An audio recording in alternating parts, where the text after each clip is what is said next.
Students,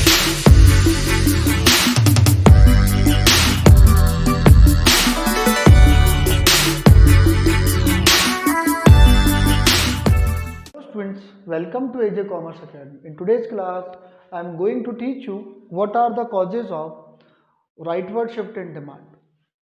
What are the causes of increase in demand?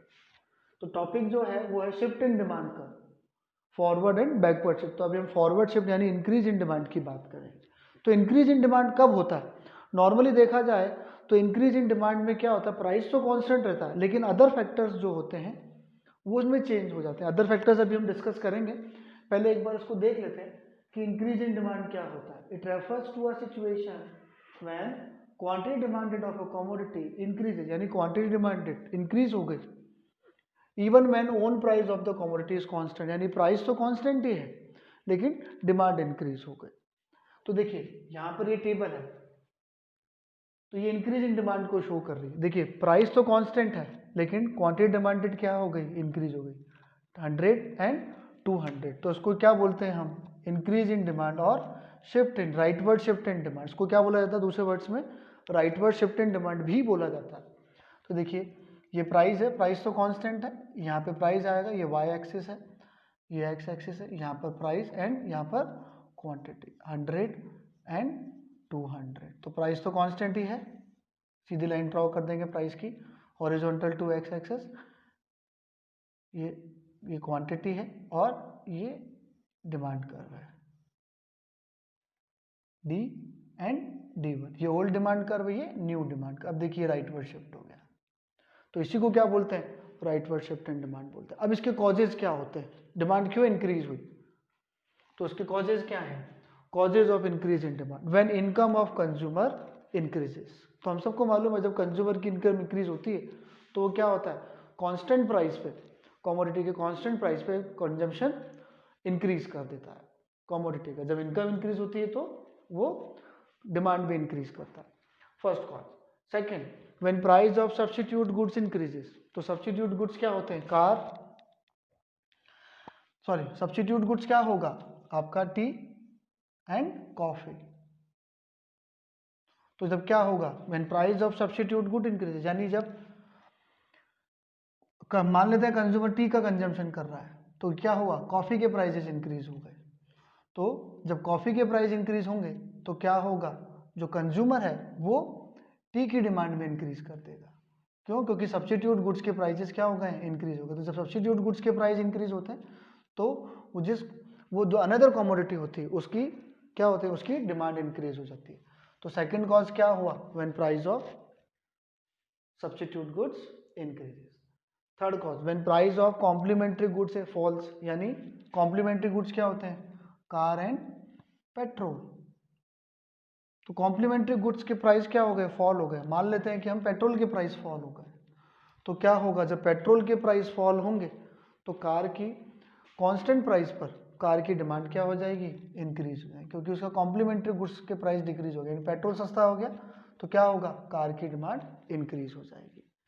ठीक है students, तो ये था थर्ड कॉज।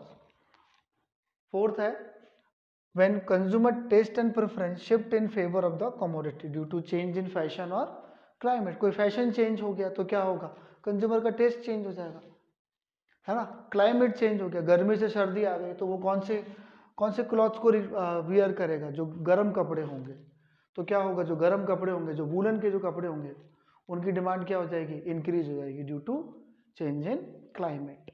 तो उसके टेस्ट एंड प्रेफरेंस में चेंज हो गया ड्यू टू फैशन और क्लाइमेट। और नेक्स्ट है, when availability of commodity is expected to reduce in near future. अगर उसको लगता है कि किसी कमोडिटी की जो अवेलेबिलिटी है वो क्या हो जाएगी, रिड्यूस हो जाएगी, तो वो क्या करेगा, उस कमोडिटी की डिमांड को इंक्रीज कर देगा। क्यों, क्योंकि उसकी क्या टेंडेंसी होगी, उसको स्टोर करके रख लो।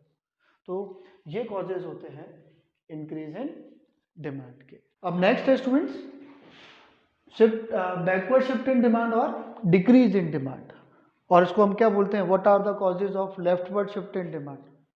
ठीक है, तो it refers to a situation when quantity demanded of a commodity decreases even when own price of the commodity is constant. तो डिक्रीज इन डिमांड क्या है, प्राइस में कोई चेंज नहीं हुआ है, अदर फैक्टर्स चेंज हो गए, जिसके कारण क्या हुआ, डिमांड डिक्रीज हो गई। तो देखिए इसको एक ये शेड्यूल से समझ लेते हैं। देखिए प्राइस कितना है, प्राइस तो कांस्टेंट है 10, लेकिन देखिए डिमांड क्या हो गई, डिक्रीज हो गई। 200 से कितना हो गया, 100। तो उसको कर्व से समझ लेते हैं। ये एक्स एक्सिस, ये वाई एक्सिस, यहाँ पे हम प्राइस शो करेंगे, यहाँ पर क्वांटिटी है हमारी 100 एंड 200 और प्राइस 10 है। ये तो कांस्टेंट है तो हॉरिजॉन्टल टू एक्स एक्सिस हो जाएगी लाइन, ये 100 एंड 200, ये डिमांड कर्व।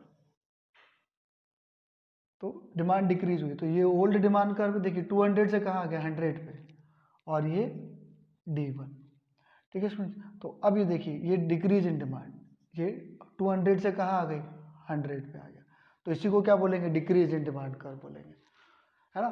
तो व्हाट आर द कॉजेज, अब कॉजेज कौन कौन से, प्राइस में तो कोई चेंज नहीं हुआ है लेकिन फिर भी डिमांड क्या हो गई, डिक्रीज हो गई। तो वो कौन कौन से कॉजेज थे जिसके कारण डिमांड डिक्रीज हुई। तो पहला कॉज है when income of consumer falls. We know that very well, income और डिमांड में क्या होता है, पॉजिटिव रिलेशनशिप होती है। तो जब इनकम डाउन होती है तो जो डिमांड है, जो वो डिमांड कर रहा है वो भी डिक्रीज हो जाती है। तो पहला cause. Second, when price of substitute goods decreases. Substitute goods वही टी एंड कॉफी। तो हम टी का कंजम्पशन कर रहे हैं, कॉफी के प्राइस डाउन हो गए, तो एक रेशनल कंज्यूमर का रिएक्शन क्या होगा, जब कॉफी सस्ती हो गई तो वो टी से कहाँ शिफ्ट हो जाएगा, कॉफी के ऊपर शिफ्ट हो जाएगा। तो क्या हुआ, सब्स्टिट्यूट गुड्स के प्राइस डिक्रीज होने के कारण डिमांड डिक्रीज हो गई, यानी टी की डिमांड क्या हो गई, क्यों डिक्रीज हो गई, क्योंकि कॉफी के प्राइस डिक्रीज हो गए। When third cause, when price of complementary goods increases. Complementary goods क्या होते हैं, कार, पेट्रोल, मोबाइल सिम। तो यहाँ हम कार पेट्रोल का एग्जांपल लेते हैं। पेट्रोल के प्राइस इंक्रीज हुए तो क्या होगा, जब पेट्रोल महंगा हो जाएगा, पेट्रोल के प्राइस डिक्रीज होंगे तो क्या होगा, कंज्यूमर कार की डिमांड को डिक्रीज कर देगा, ठीक है। तो ये था थर्ड कॉज आपका, when price of complementary goods increases. फिर नेक्स्ट है when consumers taste and preferences shift in against the commodity due to change in fashion और क्लाइमेट। उसका जो टेस्ट था वो अगेंस्ट में हो गया किसी कमोडिटी के। जब किसी कमोडिटी के अगेंस्ट में हो जाएगा तो क्या होगा, डिमांड तो डिक्रीज होनी है। और क्यों होगा अगेंस्ट में, या तो कोई फैशन में चेंज आ गया या क्लाइमेट चेंज आ गया, ठीक है। सर्दी से गर्मी आ गई, तो सर्दी से गर्मी आएगी तो क्या होगा, वो कॉटन के कपड़े पहनना स्टार्ट करेगा, और जो वुलन क्लॉथ है उसकी डिमांड क्या हो जाएगी, रिड्यूस हो जाएगी।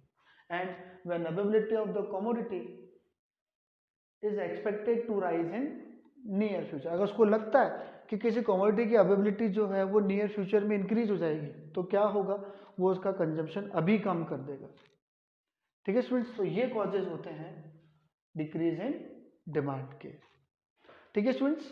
आई होप आपको आज का लेक्चर समझ में आया होगा। लेक्चर समझ में आया तो चैनल को सब्सक्राइब और वीडियो को लाइक जरूर करिएगा। Thank you.